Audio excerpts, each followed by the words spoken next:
ప్రతి అక్షరం ప్రజల పక్షం. HR9 న్యూస్ టీవీకి స్వాగతం, సుస్వాగతం.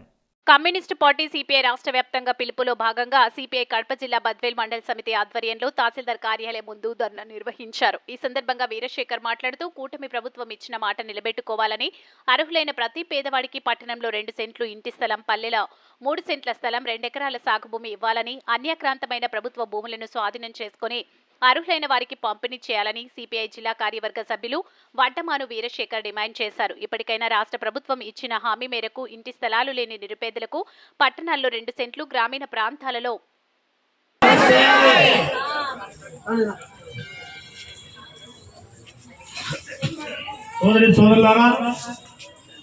ఇప్పుడు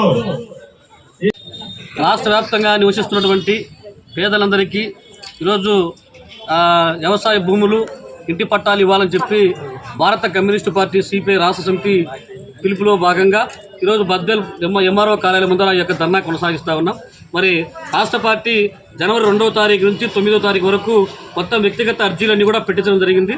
వాటికి సంబంధించి ఈరోజు ఆ అర్జీలను కూడా తీసుకుని ఆయా మండల పరిధిలో ఉన్నటువంటి తహసీల్దార్లకు కూడా ఇస్తూ ఉన్నాం. అయితే ఈరోజు మేము ఒకటే అడుగుతా ఉన్నాం, గత ప్రభుత్వం 1.5 సెంటు మాత్రం జగన్ కాలనీతో కట్టింది. అవన్నీ పొద్దు వదిలేసి ముఖ్యమంత్రి గారు అని చెప్తారా, మేమే స్వతంత్రంగా పట్టణ ప్రాంతాలు 2 సెంట్లు, గ్రామీణ ప్రాంతాలు 3 సెంట్లు మేమే ఇస్తాం, మేమే వాళ్ళు కట్టుకోవడానికి 4 లక్షల రూపాయలు డబ్బులు ఇస్తామని చెప్పి పెడతా ఉన్నారు. అయితే దాన్ని ఇంతవరకు అమలు కానటువంటి పరిస్థితి. అయితే మేము ఎవడెత్తా ఉన్నాం, ప్రభుత్వ భూములు లేవా? ఈరోజు బద్వేల్ నియోజకవర్గంలో 1000 ఎకరాల ప్రభుత్వ భూములు ఎవరి కబంధ హస్తాల్లో ఉన్నాయి. ఈరోజు రాజకీయ నాయకులు, డబ్బున్నటువంటి వాళ్ళు, అధికారం ఉన్నటువంటి వాళ్ళు మాత్రం అనుభవిస్తూ ఉన్నారు తప్పనిచ్చి ఎక్కడ కూడా పేదలకు 1-2 ఎకరాలు ఇచ్చిన దాఖలాలు లేవు. ఈరోజు అట్టూరు మండలం చూస్తే గ్రామానికి పోతే మేము చూసాం, మరి ఆ పక్కనే ఒక 100 ఎకరాల భూమి ఉంది. ఆ ఊర్లో 24 కుటుంబాలు ఉంటే 2 కుటుంబాల భూమి ఉంది. అంటే ఆ రేషియో ప్రకారం చూస్తే ఈ బద్వేల్ నియోజకవర్గం ఉన్నటువంటి ఎంతమంది పేదలకు న్యాయం జరిగించి అడుగుతా ఉన్నాం. కాబట్టి ఇప్పటికైనా కూడా అధికారులు ఆలోచించండి. రెవెన్యూ అధికారులు ఎప్పటికప్పుడు ఏ ప్రభుత్వంకి వస్తే ఆ ప్రభుత్వానికి ఊడిగం చేస్తున్నారు. పేదవాళ్ళకి న్యాయం చేసేట్టు ప్రభుత్వాలు ఎక్కడ కూడా కనపడడం లేదు.